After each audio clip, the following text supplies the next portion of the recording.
Praise the Lord.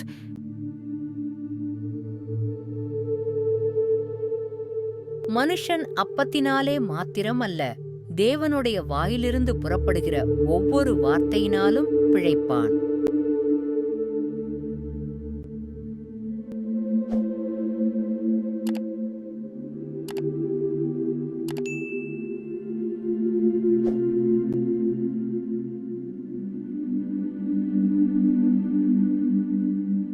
இன்றைய வேதவசனம்.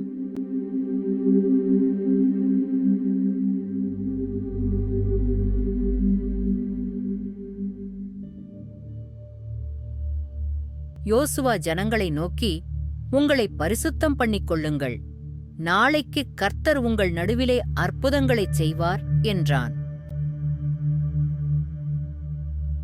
40 வருடங்களாக இஸ்ரவேல் புத்திரர் தங்கள் விசுவாசமின்மையின் காரணமாக வாக்கு பண்ணப்பட்ட தேசத்திற்குள் பிரவேசிப்பதற்கு பதிலாக வனாந்தரத்தில் அலைந்து திரிந்தார்கள். அவர்கள் எகிப்திலிருந்து காப்பாற்றப்பட்டனர். ஆனால் அவ்விசுவாசத்தின் காரணமாக அவர்கள் தோற்கடிக்கப்பட்ட வாழ்க்கை வாழ்ந்ததுடன் அவர்களின் வாக்குறுதியளிக்கப்பட்ட ஓய்வில் நுழையத் தவறிவிட்டனர். அவர்கள் இரட்சிக்கப்பட்ட போதிலும் அவர்கள் ஒரு பரிசுத்தமான வாழ்க்கையை வாழத் தவறிவிட்டனர். சிலரது தலைமுறை முழுவதும் இறந்து வனாந்தரத்தில் அடக்கம் செய்யப்பட்டது.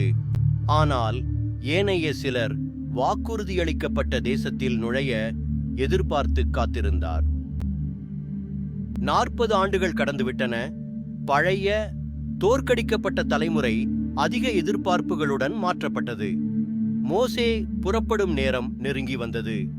இந்த புதிய இஸ்ரவேலர்களுக்கு அவர்களின் பெற்றோர் பஸ்கா ஆட்டுக்குட்டிகளின் இரத்தத்தை தங்கள் வீட்டு வாசலில் தடவியதிலிருந்தும் மரணதூதன் எகிப்து வழியாகச் சென்றதிலிருந்தும் நடந்த பல விஷயங்களை நினைவுபடுத்தினார்.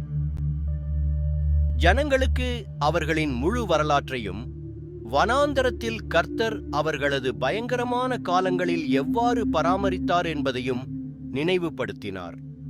அவர் கீழ்ப்படிதலுக்கான ஆசீர்வாதங்களை உறுதியளித்தார். ஆனால் கீழ்ப்படியாமைக்கான சாபங்களை பற்றி எச்சரித்தார். இறுதியாக மோசே நூனின் மகனான யோசுவாவிடம் தலைமை பொறுப்பை ஒப்படைத்தார். மேலும் அவர் இஸ்ரவேல் மக்களை ஆசீர்வதித்து மோவாபிலுள்ள நேபோ மலையின் உச்சிக்குச் சென்ற நாள் வந்தது. அங்கு கர்த்தருடைய இந்த உண்மையுள்ள ஊழியர் இறந்தார். துக்கத்தின் நேரம் முடிந்ததும் யோர்தானை கடந்து வாக்குறுதியளிக்கப்பட்ட தேசத்திற்குச் செல்வதற்கு ஆயத்தம் செய்ய யோசுவா கர்த்தரால் அழைக்கப்பட்டார். ஆபிரகாம், ஈசாக், யாக்கோபு மற்றும் அவர்களது சந்ததியினருக்கு வாக்களிக்கப்பட்ட தேசத்தை கைப்பற்ற யோசுவா இஸ்ரவேல் புத்திரருடன் புறப்படத் தயாராக இருந்தார். ஜோர்தான் கரையில் 3 நாட்கள் காத்திருந்து யோசுவா முகாம் முழுவதும் அதிகாரிகளை அனுப்பி கர்த்தரின் பேழையின் மீது தங்கள் கண்களை வைக்குமாறு அறிவுறுத்தினார். அவருடைய எல்லா அறிவுரைகளையும் கொடுத்த பிறகு, உங்களை பரிசுத்தம் பண்ணிக்கொள்ளுங்கள், நாளைக்கு கர்த்தர் உங்கள் நடுவிலே அற்புதங்களைச் செய்வார் என யோசுவா ஜனங்களிடம் கூறியதாக வாசிக்கிறோம். என்ன ஒரு அற்புதமான வாக்குறுதியை இஸ்ரவேல் ஜனங்கள் பெற்றனர்!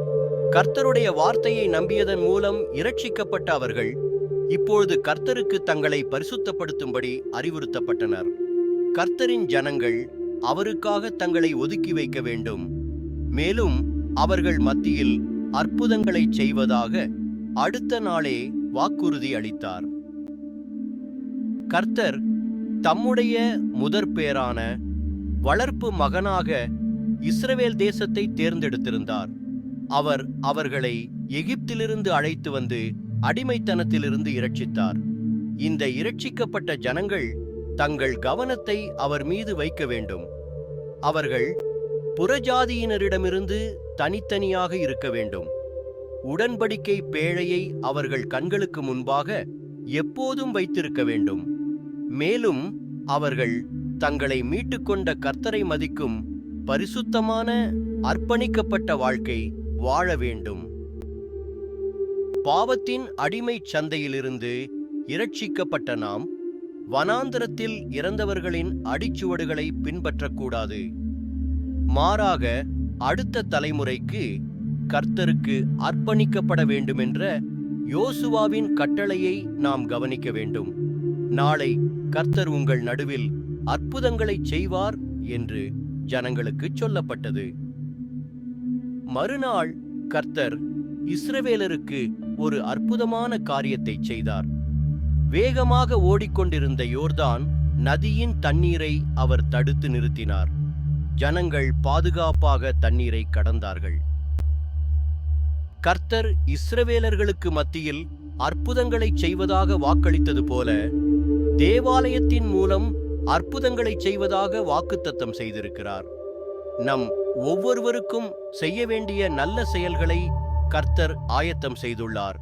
அது உள்ளிழுக்கும் பரிசுத்த ஆவியானவரால் பலப்படுத்தப்பட்டுள்ளது. கர்த்தரின் ஜனங்கள் ஒவ்வொருவரும் நம் ஒவ்வொருவரின் வாழ்விலும் கர்த்தர் செய்த அற்புதங்களுக்கு சாட்சியம் அளிக்க முடியும். ஏனென்றால் நாம் அனைவரும் அவர் மீது விசுவாசம் வைத்து கிருபையால் இரட்சிக்கப்பட்டோம். மேலும் நாம் ஒவ்வொருவரும் கர்த்தரின் அன்பின் ஒளியில் நாளுக்கு நாள் அவருடன் நடக்கும்போது நம்மையே கர்த்தருக்கு அர்ப்பணிக்க அழைக்கப்பட்டுள்ளோம். கர்த்தர் தம்மை நேசிப்பவர்களுக்காக ஆயத்தம் செய்த அற்புதமான விஷயங்களை கண் காணவில்லை, காது கேட்கவில்லை என்று நமக்கும் சொல்லப்பட்டிருப்பதால் சிறந்தவை இன்னும் வரவிருக்கிறது என்பதை நாம் ஒருபோதும் மறந்துவிடக்கூடாது.